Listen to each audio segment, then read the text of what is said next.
Hello दोस्तों, नमस्कार। हमारे जितने भी ईपीएस 95 पेंशन धारक हैं, आप सभी का हमारे नए वीडियो में स्वागत है। दोस्तों, ईपीएस 95 पेंशन धारकों की पेंशन वृद्धि को लेकर बहुत बड़ी खुशखबरी सामने निकल के आई है। उसी के ऊपर आज की इस वीडियो में हम लोग चर्चा करेंगे। मुख्यतः 3 टॉपिक को बारीकी से समझने की कोशिश करेंगे कि ईपीएस 95 पेंशन धारकों की पेंशन में वृद्धि को लेकर क्या ताजा अपडेट है, सरकार के द्वारा क्या स्टैंड लिया जा रहा है ईपीएस 95 पेंशन धारकों की पेंशन वृद्धि को लेकर, ईपीएफओ के द्वारा क्या स्टैंड लिया जा रहा है ईपीएस 95 पेंशन धारकों की पेंशन वृद्धि को लेकर, और साथ ही साथ में एनएसी के टीम के द्वारा या एनएसी के माननीय कमांडर अशोक रावत जी के द्वारा किस प्रकार के स्टैंड लिए जा रहे हैं ईपीएस 95 पेंशन धारकों को लेकर। सबसे पहले एनएसी की अगर बात करें तो कुछ दिन पहले ही आप लोगों ने देखा होगा कि यहाँ पे सीबीटी की बैठक हुई थी और उस टाइम पे यह जानकारी आई थी कि नहीं, वो जो बैठक हो रही है वो ईपीएस 95 पेंशन धारकों के पेंशन वृद्धि को लेकर आई थी। तमाम ईपीएस 95 पेंशन धारकों में खुशी की लहर दौड़ गई थी, लेकिन इसके बावजूद जब सीबीटी की बैठक हुई तो उसमें ईपीएस 95 पेंशन धारकों के किसी मुद्दे पे चर्चा नहीं हुई थी, जिसके उपलक्ष्य में माननीय कमांडर अशोक रावत जी ने एक वीडियो भी पब्लिश किया था। उस वीडियो में उन्होंने बताया था कि सरकार ईपीएस 95 पेंशन धारकों का काम कर रही है और बहुत जल्द ईपीएस 95 पेंशन धारकों को लाभ इसका मिलेगा। सरकार बहुत जल्द काम करेगी। दूसरे नंबर की बात है, दूसरे दिन आपने जूम मीटिंग के माध्यम से एक वीडियो देखा था जहां पे माननीय कमांडर अशोक रावत जी ने आगामी प्लान के बारे में चर्चा किया था, डिस्कशन किया था कि ईपीएस 95 पेंशन धारकों के आगामी प्लान क्या है और किस प्रकार से ईपीएस 95 पेंशन धारकों को पेंशन की राशि मुहैया कराएगी सरकार। ये सब कुछ हम लोग जान गए। ये एनएससी के टीम के द्वारा किया गया। एनएससी की टीम के द्वारा ईपीएस 95 पेंशन धारकों की आवाज को सरकार तक पहुंचाया गया, जिसके उपलक्ष्य में सरकार ने ईपीएस 95 पेंशन धारकों के काम को करने के लिए पूर्ण रूप से बोल दिया है। अब बात करते हैं ईपीएफओ के बारे में दूसरे टॉपिक पे।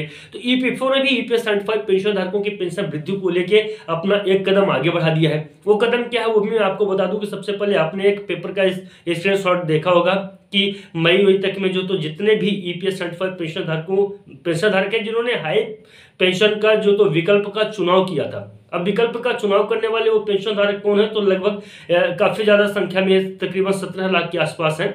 उनके पेंशन में जो तो जितने भी पेंशनर्स हैं जिन्होंने हाई पेंशन का चुनाव किया था विकल्प का, उनको हाई पेंशन की राशि जो तो मुहैया कराई जाएगी। इसमें यह अलग बात है कि कुछ लोगों को जो तो पहले से हाई पेंशन जो तो वृद्धि करके उनको मिल रही है, हाई पेंशन का लाभ उनको मिल रहा है, लेकिन अभी फिलहाल जो तो जितने भी ईपीएस 95 पेंशन धारकों ने हाई विकल्प का चुनाव किया था उन सभी को जो तो पेंशन की राशि मुहैया कराई जाएगी।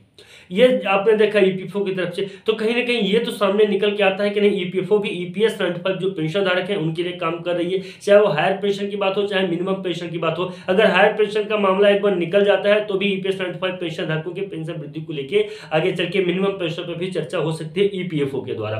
और कहीं ना कहीं ईपीएफओ भी ईपीएस 95 पेंशन धारक के मिनिमम पेंशन पे चर्चाएं कर रही है। बड़े बैठक हो रहे हैं और बड़ी तादाद में बड़ी संख्या में ईपीएस 95 पेंशन धारकों के पेंशन वृद्धि को लेकर उस पर चर्चाएं की जा रही हैं और ईपीएफओ के पास भी ईपीएस 95 पेंशन धारकों को लेकर काफी ज्यादा प्रेशर आ रहा है। अब बात करते हैं सरकार के।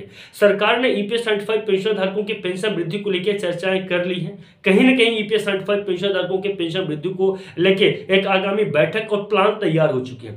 क्यों मैं बोल रहा हूं, क्योंकि जितने भी हमारे बड़े न्यूज चैनल हैं, सभी बड़े न्यूज चैनलों में ईपीएस 95 पेंशन धारकों के पेंशन में वृद्धि को लेकर चर्चाएं शुरू हो चुकी हैं।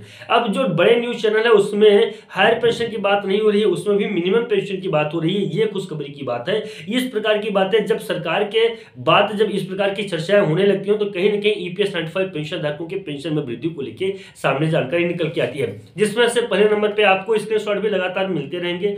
TV9 में भी जो तो ईपीएस 95 पेंशन धारकों के पेंशन वृद्धि को लेकर सरकार से बात की गई है कि कब देगी सरकार, ऐसा कुछ थंबनेल लगा है। एनडीटीवी इंडिया, उसमें भी ईपीएस 95 पेंशन धारकों को खुशखबरी 7,500 का न्यूज चलाया गया है।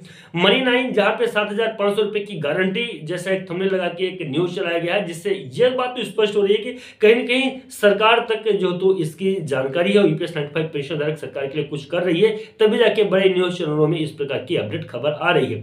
द ललन टॉप, आपने यूट्यूब चैनल देखा होगा, द ललन टॉप एक बड़ा न्यूज वहां से भी प्रकाशित होता है, निकलता है, जिसको समस्त लोग पढ़ते हैं और ऑथेंटिक चैनल है ये सब। वहां पे भी एक प्रकार का एक वीडियो डाला गया था जिसमें ईपीएस 95 पेंशन धारकों की मिनिमम पेंशन के बारे में ही बातें हुई थी। News24 में भी ईपीएस 75 पेंशन धारकों के पेंशन वृद्धि को लेकर बात हुई थी और वहां पे एक चर्चा और जानकारी निकल के आई थी यूनिवर्सल पेंशन के बारे में। अब यूनिवर्सल पेंशन क्या होता है उसके ऊपर हम लोग किसी दूसरे वीडियो में चर्चा कर लेंगे। फिलहाल यहाँ पे मैं आपको बता दूं कि वहां पे भी पेंशन वृद्धि को लेकर एक चर्चा हुई थी, बात हुई थी। प्राइवेट जॉब करने वाले हों चाहे वहां पे कोई बिजनेस करने वाले हैं, सभी को पेंशन की राशि मुहैया कराई जाएगी। TV9 में भी यूनिवर्सल पेंशन के ऊपर चर्चा हुई थी, मिनिमम पेंशन के ऊपर चर्चा हुई थी। दैनिक जागरण में भी ईपीएस 75 पेंशन धारकों के पेंशन वृद्धि को लेकर खबर सामने निकल के आई थी। तो ये सारा संकेत, ये सभी जो तो संकेत किधर जा रहे हैं, ये सभी के सभी संकेत जा रहे हैं ईपीएस 75 पेंशन धारकों के पेंशन वृद्धि की तरफ। बाकी आपका क्या राय है, क्या कमेंट है, हमें जरूर बताइएगा। चैनल पर नए हैं, पहली बार आए तो चैनल को सब्सक्राइब कर लीजिएगा, ये हमारा आपसे निवेदन है। इसी प्रकार से ऑथेंटिक जानकारी आपको हमारे YouTube चैनल के माध्यम से मिलती रहेगी। फिलहाल दोस्तों अभी के लिए बस इतना ही था, मिलते हैं नए वीडियो नए अपडेट में, तब तक के लिए नमस्कार, जय हिंद, जय भारत।